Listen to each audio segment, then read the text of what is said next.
Hola a todos y bienvenidos a nuestro canal. ¿Alguna vez se han preguntado quién es el dios del inframundo en la mitología griega? Si respondieron Hades, tienen razón, pero solo en parte. Hoy vamos a desentrañar la fascinante y a menudo olvidada historia de otro príncipe del inframundo, Zagreus. Sí, el mismo que muchos conocieron por el increíble videojuego Hades, pero cuya historia es mucho más antigua, misteriosa y llena de giros inesperados. Prepárense para un viaje a las profundidades de la mitología, donde los dioses no son siempre lo que parecen. Para entender a Zagreus, primero debemos viajar a los misterios órficos, una corriente religiosa de la antigua Grecia que ofrecía una visión del cosmos muy diferente a la mitología tradicional de Homero. En el orfismo, el dios supremo no era Zeus, sino una deidad primordial llamada Fanés, el dios de la luz y la creación. Fanés gobernó el universo, pero eventualmente cedió su poder a su hija, la Noche. La Noche, a su vez, lo pasó a Urano, luego a Cronos, y finalmente, a Zeus, quien se convirtió en el rey de los dioses olímpicos. Aquí es donde nuestra historia realmente comienza. Según los textos órficos, Zeus, deseando crear un heredero que pudiera gobernar el cosmos, tuvo un hijo con su propia hija, Perséfone. Este niño divino, nacido en secreto para protegerlo de la ira de Hera, fue llamado Zagreus. Se decía que Zagreus era un prodigio. Desde su nacimiento, estaba destinado a heredar el rayo de Zeus y a gobernar sobre todos los dioses. Zeus amaba tanto a su hijo que lo sentó en su propio trono, dándole el cetro real como un juguete. La imagen de un dios bebé sentado en el trono de los cielos es poderosa y simbólica, pues nos muestra la confianza absoluta que Zeus depositaba en el futuro de este niño. Pero la felicidad de Zagreus fue corta. La celosa Hera, al descubrir la existencia del niño, no podía soportar la idea de que un hijo ilegítimo de Zeus se convirtiera en el próximo gobernante del universo. Así que, movida por la envidia y el rencor, ideó un plan terrible. Convocó a los titanes, los antiguos enemigos de los dioses olímpicos que habían sido derrotados y encerrados en el Tártaro. Hera los liberó con una única misión: destruir a Zagreus. Los relatos cuentan que Hera les dio instrucciones precisas, casi como si tejiera una emboscada con hilos invisibles, sabiendo que Zeus jamás sospecharía de ella hasta que fuera demasiado tarde. Para llevar a cabo su plan, los titanes se pintaron las caras con yeso blanco para ocultar su identidad y se acercaron sigilosamente a la cuna de Zagreus mientras sus guardianes estaban distraídos. Se dice que la escena era inquietante, esas figuras cubiertas de cal parecían espectros, sombras de un pasado vengativo que regresaba para reclamar lo que se les había arrebatado. Para engañar al pequeño dios, le ofrecieron una serie de juguetes: un cono, un rombo, manzanas de oro, una peonza, y, lo más importante, un espejo. Los objetos no eran al azar, cada uno tenía un simbolismo ligado a la atracción del alma y la distracción de la mente. Zagreus, fascinado por su propio reflejo en el espejo, se distrajo. Fue en ese preciso momento de vulnerabilidad cuando los titanes se abalanzaron sobre él. Sin embargo, lo que sigue no es la historia de una víctima indefensa, sino la de un niño dios que luchó con valentía. A pesar de ser solo un niño, Zagreus luchó con una fuerza increíble. Usando sus poderes divinos de transformación, cambió de forma para escapar de sus atacantes. Se convirtió en Zeus, en Cronos, en un joven, en un león, en un caballo, en una serpiente y, finalmente, en un toro. Cada metamorfosis representaba no solo su capacidad divina, sino también su desesperada voluntad de sobrevivir.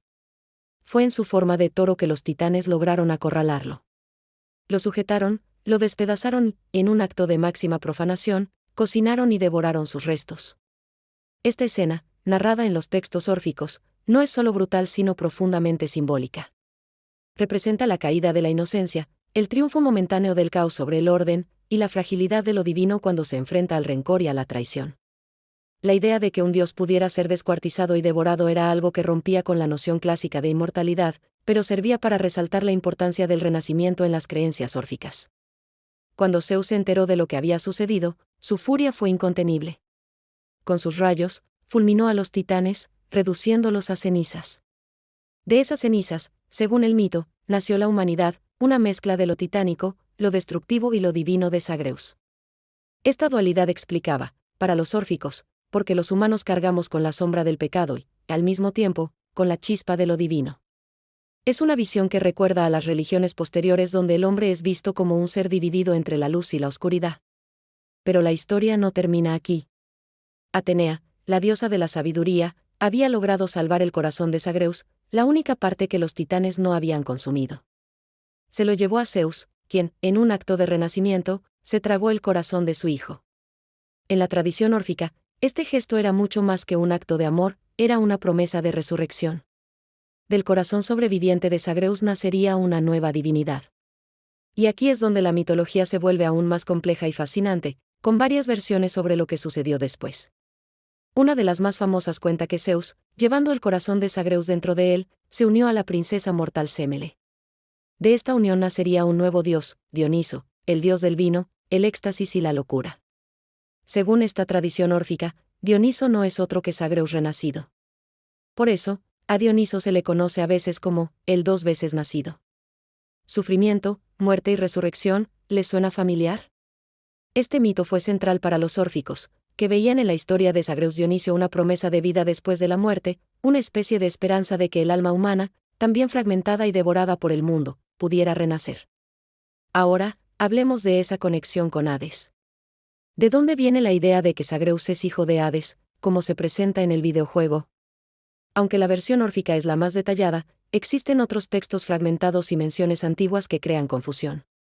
Algunas fuentes lo asocian directamente con el inframundo, llamándolo un dios tónico, es decir, una deidad de la tierra y del más allá. En el orfismo, el inframundo tenía un papel esencial. Era un lugar no solo de castigo, sino también de purificación y renacimiento del alma. Allí reinaba Hades, el dios solemne y silencioso que rara vez interfería en los asuntos de los dioses olímpicos. Hades no era malvado, pero sí inflexible, representaba la ley inmutable de la muerte. Colocar a Zagreus bajo su sombra hacía todo el sentido, porque su historia es justamente la de la muerte, el desgarramiento y la resurrección. Poetas como Esquilo mencionan a Zagreus junto a Hades, sugiriendo que podría ser su hijo o incluso el propio Hades bajo otro nombre. Esta ambigüedad es lo que permitió al videojuego Hades crear su propia interpretación, mezclando estas diferentes tradiciones para construir una narrativa nueva y emocionante. La versión del videojuego es una genialidad. Toma a este personaje misterioso y lo coloca en el centro de una historia familiar increíblemente humana. En el juego, Zagreus es el hijo de Hades y Perséfone, desesperado por escapar del reino de su padre para encontrar a su madre perdida. Esta interpretación, aunque no es históricamente precisa según la fuente principal, captura perfectamente el espíritu del personaje, un dios atrapado entre mundos, luchando contra su destino y buscando su verdadera identidad. El juego usa la idea de la muerte y el renacimiento, central en el mito órfico, como su mecánica principal de juego. Cada vez que Zagreus muere, en su intento de fuga, renace en el palacio de Hades, listo para intentarlo de nuevo, como si el mito antiguo cobrara vida en un ciclo infinito. El videojuego Hades supo explotar esta ambigüedad. En su versión, Zagreus es hijo de Hades y Perséfone, atrapado en un palacio sombrío donde las puertas del inframundo se abren una y otra vez para intentar escapar. Su lucha no es contra titanes, sino contra el peso de la autoridad de su padre, Hades, que lo observa con dureza pero también con un extraño respeto. Esta reinterpretación resalta un conflicto universal, el de un hijo que busca su libertad frente a la figura imponente de su padre. Lo interesante es que, incluso en esta versión moderna, la esencia órfica permanece. Cada intento fallido de Zagreus por huir lo devuelve al inicio, como en los ritos iniciáticos donde el alma muere y renace una y otra vez. La mecánica del juego se convierte así en una metáfora perfecta de los ciclos de vida, muerte y resurrección que ya estaban presentes en la historia original. Entonces, ¿quién es realmente Zagreus? ¿Es el heredero trágico de Zeus, destinado a gobernar el cosmos pero asesinado por los titanes? ¿Es la primera encarnación de Dioniso, el dios del renacimiento? ¿O es el príncipe rebelde del inframundo, hijo de Hades? La respuesta es que es todo eso y más. Zagreus es una figura fluida, un eco en la mitología griega que cambia según quien cuente la historia. Es un símbolo de la muerte y la resurrección, de la lucha contra el destino y de la búsqueda de la identidad. Zagreus es, al mismo tiempo, el hijo de Zeus que fue despedazado por los titanes, el Dioniso renacido que trae la locura y el éxtasis, y el príncipe del inframundo que comparte su sombra con Hades. Es un mito líquido, cambiante, que se adapta a las preguntas y necesidades de cada época. Para los órficos, era un símbolo de esperanza en la vida después de la muerte, para los poetas trágicos, un eco del poder ctónico, y para nosotros hoy, gracias a Hades, un héroe con el que podemos identificarnos en su lucha contra el destino. Su historia nos recuerda que la mitología no es un conjunto de reglas fijas, sino un tapiz tejido con hilos de diferentes colores y texturas. Cada cultura, cada poeta, y ahora, cada desarrollador de videojuegos, puede tomar estos hilos y tejer algo nuevo, algo que resuene con su propia época. La historia de Zagreus, desde los antiguos ritos órficos hasta nuestras consolas, demuestra el poder perdurable de estos mitos para cautivarnos, inspirarnos y hacernos preguntas sobre la vida, la muerte y lo que significa ser un dios o un humano. Muchas gracias por acompañarnos en este viaje a las profundidades del mito. La próxima vez que escuchen hablar de Hades o de Dioniso, recuerden que en las sombras de ambos palpita la historia de Zagreus, el dios niño que murió para renacer y que, de alguna manera, sigue luchando en cada uno de nosotros. Espero que hayan disfrutado de este profundo viaje a las raíces de uno de los mitos más intrigantes de Grecia. La próxima vez que jueguen a Hades o lean sobre Dioniso, recordarán la trágica y poderosa historia del niño dios que fue despedazado solo para renacer más fuerte. Muchas gracias por acompañarnos hoy. Si les gustó el video, no olviden darle a me gusta, suscribirse al canal y activar la campanita para no perderse nuestras próximas exploraciones mitológicas. Nos vemos en el próximo video.